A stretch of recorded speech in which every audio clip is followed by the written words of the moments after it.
Hey everyone, Eric Hayden here on YouTube. Big storm coming our way this weekend, so this video is going to focus on what you should do to prepare your garden, in this case roses, for high winds. We're expecting winds over 30 miles per hour tomorrow, and then tomorrow night into Sunday, perhaps 40 to 50 mile per hour winds.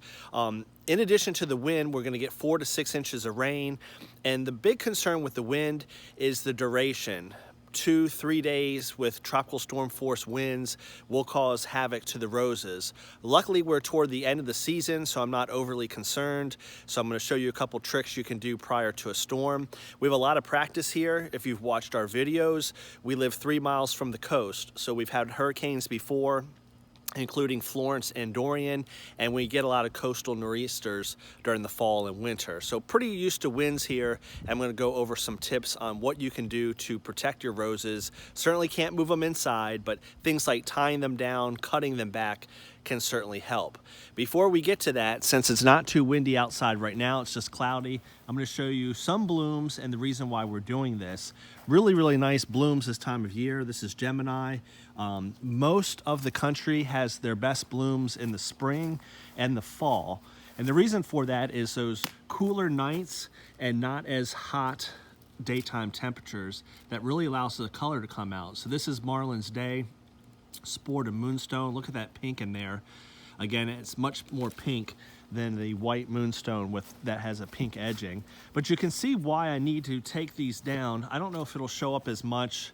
I'm about 6 feet tall and I can't touch the top of these two roses, Gemini and Hot Princess. They're probably about 7.5 to 8 feet tall. Again, this is a 6-7 foot high fence that my neighbors have, and you can see these roses are well beyond that. So the reason why I need to take some of these roses down is because of the height. This is something you can do, especially later in the season as you head into winter. I'll explain that in a second. First, I want to show you just a couple more blooms. Again, because of the cooler weather, does it beat that? It does not. Roses are a lot of work, but look what you get. This is Marilyn Monroe, beautiful apricot color. And if you watched this the other day, we showed some of the best orange roses. That's a nice one there. It's got a little bit of spotting because of the rain, and some bug wanted to take a nice bite out of it. But aside from that, pinpoint center, beautiful orange coloring. That one is Ring of Fire, relatively new one in the garden. Last one I'm going to show you, and this is just because it stands out this time of year to me. This intense coloring, white with some pink on it. This is Louise Estes. And again, these blooms haven't been touched. They've been beaten up by some wind. We got up around 20 miles per hour today. Much stronger winds tomorrow and Sunday. So back to the reasoning. These roses are quite tall. This one here, Yolande de Aragon, this might be, I'm gonna have to measure this before I cut this. This might be approaching 9.5 feet. This is huge. I have lost a lot of leaves because of black spot, so they're not moving around quite as much. If you have a lot of leaves on the bush, it's gonna be caught kind of like a sail. But you can see them rocking in this little breeze, and we're gonna be much windier. I'm going to include some of that wind here in this video for the weekend. But the whole reason why you take off a couple feet, cutting the roses back as you head into the late fall and winter, is those winter winds will rock them back and forth, and that can disturb the root structure down at the bottom of the rose. So up north, we would plant our bud union a couple inches below the ground for winter protection, but that would give it a nice sturdy base. Here in the south, a lot of what I grow is on Fortuniana, so you don't want to plant the bud union below the ground, otherwise it could go back to own root, and that would defeat the whole purpose of Fortuniana. So here's the bud union. It's above ground here. This is an example of, I do some staking. I know K&M Roses, where I get the Fortuniana plants from, recommends this as soon as you get it. And you can see some of these stakes in my garden. Some have fallen down, but I have 3 to 5 foot sections of conduit pipe, and I've got these roses staked up. And that is one way I deal with the winds here. The other way, again, is cutting them back a little bit. You can see some of them are quite tall, not as tall as Yolande. But if you get a chance to prune them back, especially certain times of the year, we're going into the fall, not expecting a lot more blooms. I'm not going to do a severe pruning, but I'm going to take off a couple feet on the tallest roses to prevent that rocking action. What if I have a smaller rose? What if I have a rose that has just been newly planted and it's kind of, you know, not tall to begin with? I'll leave it alone. The only ones I'm messing with are the ones that are 5, 6, 7, almost 10 feet tall. I'm going to take the tops of those down a couple feet to help with any damage. Again, what we're trying to prevent is that rocking action in the wind, roses falling over. I have had that before during hurricanes, and I've lost roses sometimes up to a year later. The roots were broken off and they just never recovered. One example of one that did recover is Mr. Lincoln. I've shown this in a video before, and I don't know how well it's gonna show up, but this cane right here that's huge is pointed sideways parallel to the ground because it was blown over during Hurricane Florence. In fact, this whole rose was knocked over, as was Alina. And this fence, my neighbor's fence, was actually down on these roses. So these roses were knocked down, and I didn't prop them back up. I just let them be, restaked the other parts of them. So that's why that's crooked. And then eventually the new canes grew straight.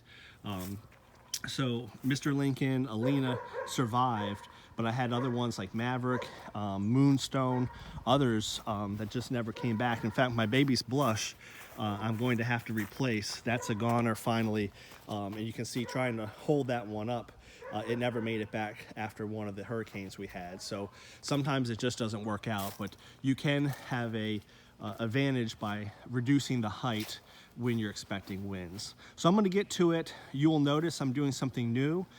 In the spring, when we prune, we try to prune to an outside bud eye. We try to be very particular because we want an hourglass shape to our roses. I want to thin the bush out. I want to prepare for rose shows. Not really concerned with that this time of year. So I am actually going to attempt to use hedge clippers, electric. I've never done that before. Usually I'm out here with every single bush, pruning meticulously, but this is a late fall. Time is not on my side, and I'm just pruning to reduce height. I'm gonna be pruning back anyway in the spring, any winter damage I have, and to reduce the height further to prepare for the spring blooms. So this is just something to tidy up. This is not something that has to be meticulous or perfect. It's just to reduce the height of the bushes so they can survive the winter winds. In this case, a big coastal storm here in eastern North Carolina. So if all goes well, you'll see the electric hedge clippers in action, a little time lapse, and some video, and of course the storm itself and what it looks like afterwards.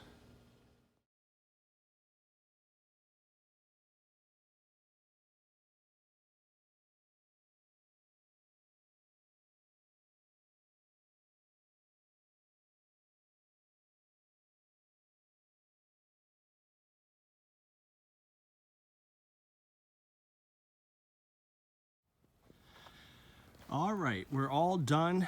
This is part one of the video. I did just one bed. You will have noticed that I didn't have an electric hedge trimmer. Good reason for that. I had my extension cord all out. I was ready to fire it up, and I realized I have a cordless hedge trimmer. Even better because the distance from the house is pretty far. I didn't know if the cord was gonna make it, but I couldn't find my cordless battery, so I'll be looking for that. And truth be told, I'm kind of glad I used the, good old-fashioned hedge trimmers manual, the big loppers, because I had some more control over that. And I just did one bed because we're starting to get dark, so you'll see part two here coming up. But the whole idea, again, is just to lower them a little bit. The hedge trimmers, or the manual ones, did a pretty good job, a clean cut.